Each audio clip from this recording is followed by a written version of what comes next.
आदरणीय सभापति जी, मेरा सौभाग्य रहा कि मुझे लंबे समय तक एक राज्य के मुख्यमंत्री के नाते देश की और जनता की सेवा करने का अवसर मिला।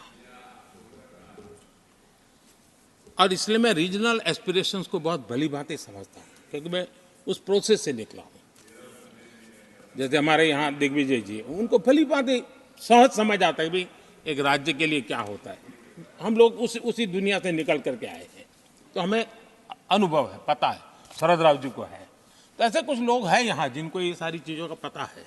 देवगढ़ा साहब है, तो इन लोगों के इन सारी चीज़ों का पता है, तो हम इसका महात्मा ही समझते हैं। हमें कोई किताबों में नहीं पढ़ना पड़ता है, हम अनुभव कर करके आए हैं। और ये भी सच्चाई है साहब, 10 साल यूपीए की पूरी शक्ति गुजरात को क्या कुछ न करने में लगी हुई थी, आप कल्पना नहीं कर सकते। लेकिन मैं आंसू नहीं बहाता, मैं रोने की मेरी आदत नहीं है जी। लेकिन तब भी उतने संकटों के बावजूद भी, उतने जुल्म के बाद भी, हर प्रकार की मुसीबतों को झेलते हुए भी, मेरी तो मुसीबत ऐसी थी कि यहाँ किसी मिनिस्टर से मुझे अपॉइंटमेंट नहीं मिलती थी। वो कहते थे, भाई आप जानते हो मेरी तो दोस्ती है, मैं फ़ोन पे बात कर लूँगा, लेकिन कहीं फोटो वोटो निकल गए, ये डर रहता था। यहाँ मंत्रियों का डर ऐसा था। अब खैर उनकी मुसीबतें मैं समझ सकता हूँ। मेरे यहाँ एक बार बहुत प्राकृतिक आपदा आई। मैंने उस समय प्रधानमंत्री जी को बड़ा रिक्वेस्ट किया कि आप आइए,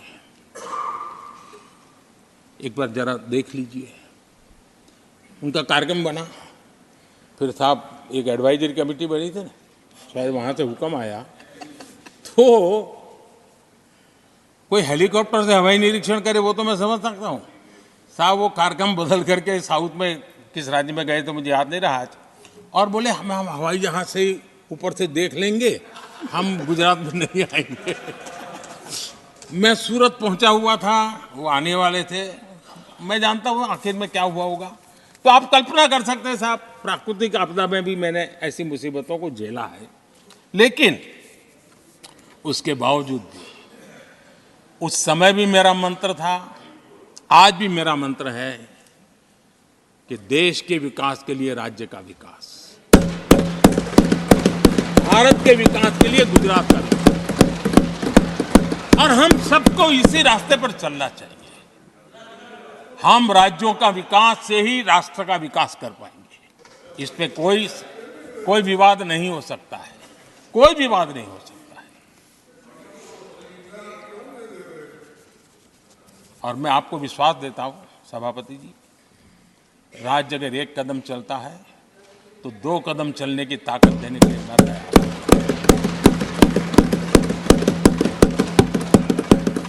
कोऑपरेटिव फेडरलिज्म क्या होता है, और मैंने तो हमेशा कहा कॉम्पिटिटिव कोऑपरेटिव फेडरलिज्म। आज देश को जरूरत है कॉम्पिटिटिव कोऑपरेटिव फेडरलिज्म।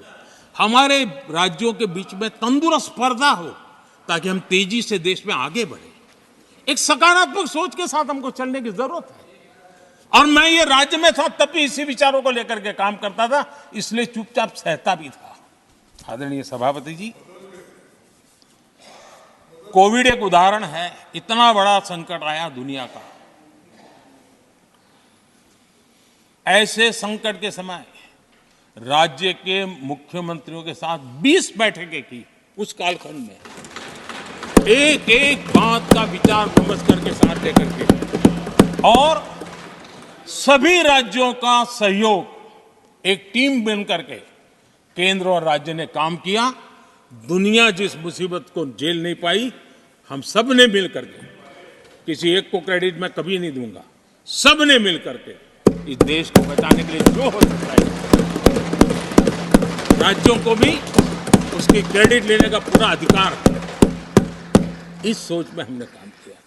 आदरणीय सभापति जी, G20 का आयोजन हम दिल्ली में कर सकते थे, हम दिल्ली में इन बड़े बड़े नेताओं के बीच रह करके सब कुछ क्या नहीं कर, पहले हुआ ही है। हमने ऐसा नहीं किया। हमने G20 का पूरा यश राज्यों को, दिल्ली में एक मीटिंग की तो राज्य में 200, एक एक राज्य को एक्सपोजर मिले दुनिया में। ये गलती से नहीं हुआ, योजना के तरीके से हुआ है। मेरे लिए किसकी सरकार है इसके आधार पर मैं देश नहीं चलाता। हम सब मिलकर के देश आगे बढ़ाना चाहते हैं, इस भूमिका से काम किया है। आदरणीय सभापति, हमारे देश में विदेश के मेहमान आते थे तो मेरे आने के बाद आ रहे थे, थोड़ा पहले भी आते थे।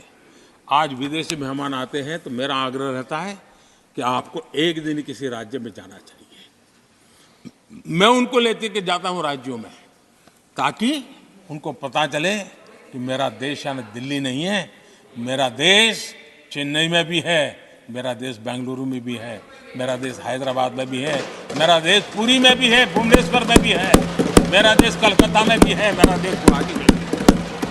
पूरे दुनिया को मेरे देश के हर कोने का एक्सपोजर मिले, इसके लिए हम कोशिश करते हैं। वहां की सरकार का सहयोग असहयोग इसके तराजू पर नहीं तोलते।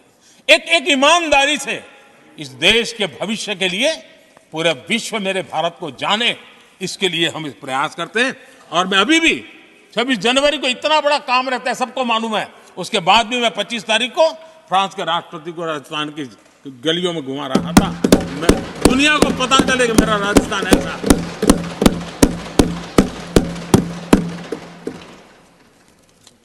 आदरणीय सभापति जी, हमने एक बहुत बड़ा कार्यक्रम लिया जिसकी विश्व में एक मॉडल के रूप में चर्चा हो रही है, एस्पिरेशनल डिस्ट्रिक्ट। एस्पिरेशनल डिस्ट्रिक्ट की जो सफलता है ना, उसमें 80% भूमिका मेरे राज्यों के सहयोग की है। राज्यों ने जो सहयोग किया है, उन्होंने एस्पिरेशनल डिस्ट्रिक्ट की मेरी भावना को समझा है। आज उस एस्पिरेशनल डिस्ट्रिक्ट को आगे बढ़ाने के लिए 80% ताकत राज्यों से मिल रही है, डिस्ट्रिक्ट लेवल के अफसरों से मिल रही है। और जो राज्य, वो राज्य की औसत में भी आखिरी पायदान पे खड़े थे, वो आज नेशनल एवरेज के साथ कंपटीशन करने लगे। ये डिस्ट्रिक्ट कभी पिछड़ी डिस्ट्रिक्ट मानी जाती थी। ये सबका सहयोग से हो रहा है। और इसलिए हमारे कार्यक्रमों की रचना ही सबको साथ लेकर के चलने की है और मिल करके देश के भविष्य को बनाने की है। आज देश का हर कोना, हर परिवार विकास के फल प्राप्त करे, ये हम सबका दायित्व है और हम उसी दिशा में जाना चाहते हैं। हम हर राज्य को उसका पूरा हक भी देना चाहते हैं। लेकिन मैं आज एक अहम मुद्दे पर मेरी पीड़ा व्यक्त करना चाहूंगा। आदरणीय सभापति जी, एक राष्ट्र हमारे लिए सिर्फ जमीन का टुकड़ा नहीं है, हम सब के लिए एक इकाई ऐसी है जो प्रेरणा देने वाली इकाई है। जैसे शरीर होता है, शरीर में जैसे अंगांगी भाव होता है, अगर पैर में कांटा लगे तो पैर ये नहीं कहता है, हाथ कभी नहीं सोचता है कि मुझे क्या, पैर को कांटा लगा है, पैर पैर का काम करेगा। पल भर में हाथ पैर के पास पहुंच जाता है, कांटा निकालता है। कांटा पैर को लगता है, आंख ये नहीं कहती कि आंसू मैं क्यों बहाऊं, आंसू आंख से निकलते हैं। हिंदुस्तान के किसी भी कोने में दर्द हो तो पीड़ा सबको होनी चाहिए। अगर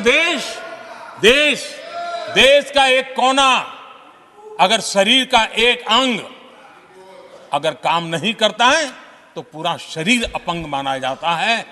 शरीर जिस प्रकार से, अगर देश का भी कोई कोना, देश का कोई क्षेत्र विकास से वंचित रह जाएगा तो देश विकसित नहीं हो सकता है। और इसलिए हमें भारत को एक अंगांगी भाव से देखना होना चाहिए, उसको टुकड़ों में नहीं देखना चाहिए।